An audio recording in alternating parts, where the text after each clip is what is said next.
আমরা কিন্তু কোরআনকে আমাদের বাংলাদেশে কোরআন শরীফ বলি, তো আল্লাহ তাআলা কোরআনকে কোরআন শরীফ কোথাও বলেন। আল্লাহ তাআলা কোরআনকে কোথাও বলেছেন কোরআনে মাজিদ, বাল হুয়া কুরআনুন মাজিদুন ফি লাওহিম মাহফুজ। আমি লাওহে মাহফুজে এই কোরআনে মাজিদকে রেখেছি। এটা হচ্ছে কোরআনের বাড়ি, সাত আকাশের উপরে। আরেক আয়াতে আল্লাহ তাআলা বলেছেন ইয়াসিন ওয়াল কুরআনিল হাকিম।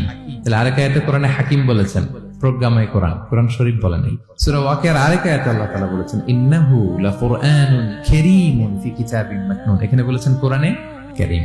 সূরা হিজরের এক আয়াতে আল্লাহ বলেছেন কোরআনে আযীম। এছাড়াও কোরআনের আরো অনেক নাম কোরআনে খুঁজে পাওয়া যায়, যেমন কোরআনের একটা নাম হচ্ছে আল কিতাব। আল্লাহ তাআলা বলছেন এই কিতাব, এই কোরআনে আমি কোনো কিছু বাকি রাখি নাই, সব বলে দিয়েছি। কোরআনের আরেকটা নাম আল ফুরকান, সত্য মিথ্যার পার্থক্যকারী, the criterion between right and wrong. Quran পড়লে বোঝা যায় কোনটা সত্য কোনটা মিথ্যা। কোরআনের একটা নাম হচ্ছে আয-যিকির।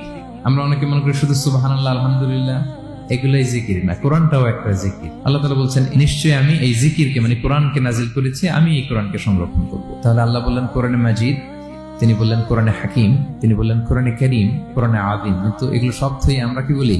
কোরআন শরীফ বলতে পারেন, অর্থ ভালোই, কিন্তু কোরআনে নাই, আল্লাহ তাআলা বলে নাই। আসুন কোরআন শরীফ বলার পাশাপাশি আমরা কোরআনে কারীম, কোরআনে মাজিদ এগুলো বলতে অভ্যস্ত হই, কারণ এভাবেই কোরআনকে পরিচয় দিয়েছেন আল্লাহ তাআলা।